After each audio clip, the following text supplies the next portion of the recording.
If you look at your friends right now, are they obsessed with Twitch streamers, Netflix, eating poorly like Doritos and pizza, not going anywhere in life? Well, if they're the people that you're around right now, chances are that you're gonna be the exact same. In order to level up your life, you have to get around high status individuals. I'm gonna tell you in a 4-pillar system how to get around high status individuals, and by the end of this video, you're gonna understand and be able to implement wherever you are in the world, the system to be able to connect with the richest, most famous people in your city. So with that intro out of the way, we gotta understand what is value, what is status, what is value? Well, value is something that human beings put importance on, an asset, something that's useful, right? Something that has some worth to it. Now, let's give some examples, right? What is worth? What is value? What is importance? Well, it could be financial freedom, such as money. It could be penthouses like the property above me. It could be Ferraris and Lamborghinis and Bugattis. It could be girls have high value right now, because if she's a young girl, she's very pretty. Again, brands will go to her. A lot of other people will go to them and be able to post Instagram products and brands. That is worthy. Instagram followers are worthy. We've got, a plethora of lifestyles. Dan Bilzerian's lifestyle. You got trips away. All of these things are valuable. Now, why are they valuable? Because just like the penthouse above me, is that there's only 2 of them. And so we deem something as valuable when there is a scarcity of it. And not everyone can get it. Not everyone in the world has it, because if everyone had those things, they would just be just common things.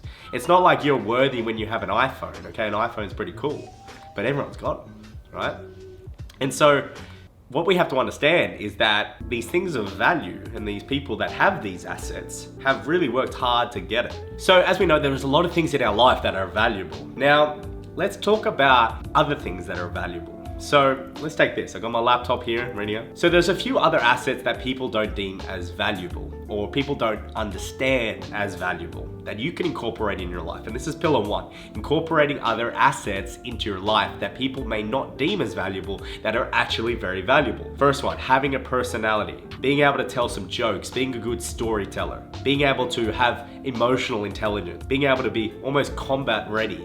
These are some assets that not people, take into consideration when they're saying, oh, that'll help me, be valuable, but they really do. These things really do, because when we're getting further and further away from these things being normal, people being consumed with their phone, there is a lot less of these quote unquote, just the normal things that people had, like a personality. They start to become diminished, right? And so as we're going on 2024, 2025, 2026, even having a personality will be valuable. Having charisma, having confidence, having energy will be valuable. All of these things will be valuable that quote unquote people might not understand or deem as valuable just yet. We usually deem someone that is high value or high status as they're a cool motherfucker, they're rich, they're famous, they're well connected in the world, they have that X factor, they're kind of already, they were born a celebrity. They are a person that walks in the room and captivates everybody. They're that guy or that girl. And so they're the things that a lot of people just commonly place on. But we have to understand that not only do we get those things, but we can incorporate these other things that also help us get the latter things, like financial freedom. Having a personality, having confidence, having charisma will allow you to be good at sales. You'll be a good public speaker, be a good communicator of your product. So they work hand in hand, and you've got to realize that there are a lot of assets that make you valuable. So the second step is that we have to increase your value. Now, how do we increase your value? Well, not only is it working on yourself, that's very, very good. You've got to be working on yourself. You can't just be, watching Netflix all day, every day and expect to be the person that knows everyone, that's charismatic, that's confident, that can connect with everyone, that has millions and millions of dollars in the bank, that has all of the things that they want, has the cool invites to the event, when you're not putting any effort into it. You have to be the one. There is no one else going to give this for you. There is going to be no handouts. There's going to be no events that are just going to invite you because you're a person. You have to be someone of value. You have to be someone of status. You have to be someone that is recognized and someone that is out there grinding and hustling to get what they want. There is no handouts ever. Okay? Get that in your mind. There's no handouts, and you have to be someone that takes your social life by control, that takes it by the freaking balls, squeeze it and say, I'm going to do my utmost to be around a certain type of people, to connect with them as much as possible, to watch Sam's videos and actually implement everything I'm talking about in order to get the social life I want. There are no handouts ever. And especially not when you're dealing with high status individuals, especially when you're not dealing with high value individuals, because they have put their effort in and they're not going to want to be around people that don't put the effort in. Okay?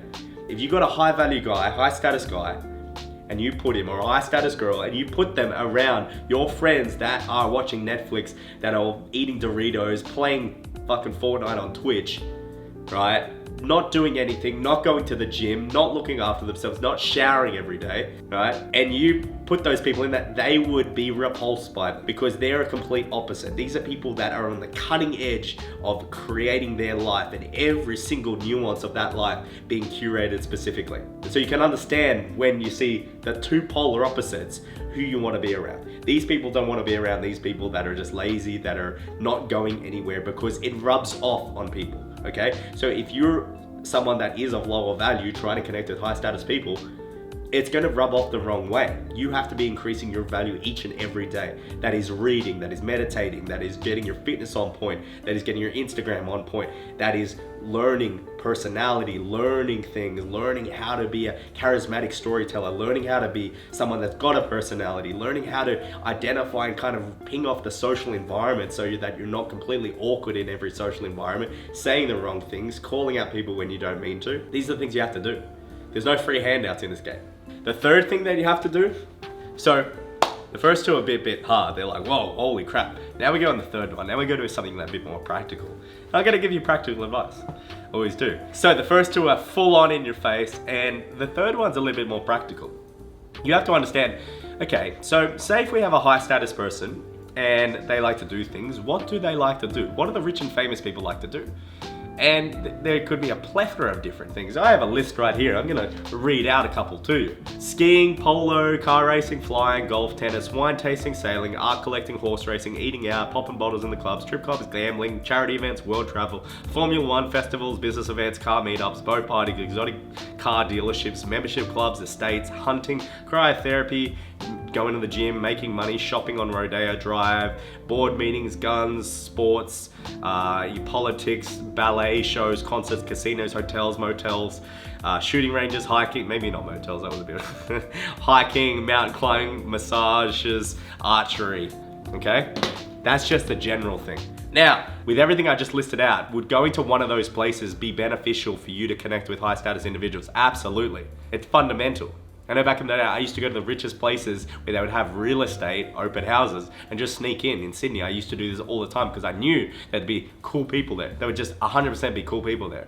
And I would pretend like dress up, I'd put a suit on, pretend like I was, either going into a Louis Vuitton store, going into a Prada store, because I know that those people are there. The more time I spend around them, the more time I feel comfortable with them. It's not about that you're doing cold approaches of like people in the Prada store. Again, you can do that, don't get me wrong, I've done that before. But it's about getting comfortable with the idea, getting around these people as much as possible. If you have a look at all the cafes, all the restaurants, all the places in your city, and you understand these people go here, and they don't go here, and you started to go to these places, so like, if you're in Miami, people go to 11, people go to the SLS Hotel, people go to, Story nightclub, they go to Live nightclub, and they don't go to other places like the Clevelander, I would be going to those places, going to Strawberry Moon, hanging where Purple Miami is hanging out all the time, or Dave Grutman, or anything like that, or, any of those people, Mr. Miami. Wherever they're hanging out, you should go hang out with them. Maybe they're on yachts, maybe they're on sail clubs, maybe they're doing things in car meetups. These are where the people are. So you have to be going to where the people are. The last point is actually the most important point of this whole video, which is that every relationship that you have with someone has to be a win-win, okay? So you have to understand that their value is a lot higher up the hierarchy or the social hierarchy than you are, okay? And that's fine. They might have more connections, they might be richer, they might be more famous, and that is totally fine. Not only going to the events are going to make you feel more comfortable around these people, but the one thing is that you have to be taking nothing from these people. You have to be taking nothing. Celebrities, rich people, influencers, every high status individuals have, as I always say, an overabundance of people that want things from them and an underabundance of people that want nothing from them.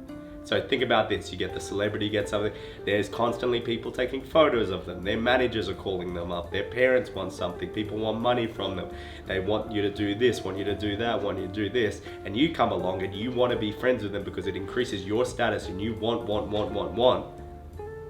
You can understand that these people, they just put you in a different category of a fan, manager, of someone that wants something from them. So you have to flip the script and want completely nothing from them. I had a podcast with a guy who was befriending 50 Cent, and he thought to himself, okay, well, if 50 Cent, what's the best thing that 50 Cent could ever do for me? Like, take me on stage in front of hundreds of thousands of people, and how would I feel like that? I'd feel like a little boy, it'd be so giddy, it'd be like my childhood. And he thought, how can I give that moment to 50 Cent? Pretty hard, right? Took him a little while to figure out, okay, what is the kind of the strategy? Where can I implement myself to give him that? And he was able to do that with a connection through a famous basketball team that 50 Cent loved, right? And so he was able to give that moment. And it took a little bit of planning, and sometimes this will take some planning with some people. So if you see that guy or that girl, that's high status guy, high status girl that you want to connect with, think about how you can give them value. And this may take a while. It may be not something that you know. Maybe you have to see them out about. You have to understand their life. You have to understand something about them. You know, I know with D-Rock, who is Gary V's cameraman, that has been with him for years. How did D-Rock get Gary to take him on as a cameraman? Well, he made 3 videos for him and sent them to him without nothing. Hey, Gary, I made these videos. Here you go. They're pretty good. So Gary thought, wow, okay, this guy's giving value without taking anything from me. He doesn't want anything. And so Gary was just amazed with his tenacity and his initiative to be able to implement something and send it to him straight away. And so that's what you have to be doing the same. If someone wanted a course, we'd give them a course. And really it comes down to that you have to solve their PDE, their primary driver emotion. So take a model. What does a model want? They want photographers. What does a photographer want? Wants hot models. You connect them. It's a synergy. It's a win-win. What is a high status person? They might be single, they might be out on the town, they might be a little bit older, but they have heaps of money. Well, they want girls. So if you can provide girls to them, they will love you. It all funnels back to you. Now, if you take maybe a high status person and you know they have all the things that you want, you're trying to figure out, what is the way? I know a guy recently came to me, he goes, I want to befriend Grant Cardone. Now, Grant Cardone's very, very rich. And we had a look. We spent about 20 minutes identifying how we could. And I understood, I was like, okay, well, Grant's got a wife, he's got kids, he's got friends, he doesn't need all those things. What does Grant want? And then I realized one thing that he implements that he would want to talk about. One of the things that I want you to really do with these high status people is that whatever they're known for, I want you to talk about something that they actually like in this moment. So they could be known for something like acting and this and that, or that, you know, they're a singer or this or that. But there's one thing that they're currently obsessed with, that they currently love. One of the things we found for Grant Cardone was Grant Cardone's getting older, and he seems to be getting fitter and more energy, and someone that's in his 60s doesn't have that type of energy. So what we understood with Grant Cardone was, okay, well, he's got everything. You know, he's in his 60s, he's very fit, he's very energetic. What is something that he needs? And then I realized that if he's 65 or however old he is, and he's still consistently putting out content that's destroying even young kids that are trying to be content creators, he's trying to protect his energy as he gets into his 70s. Biohacking.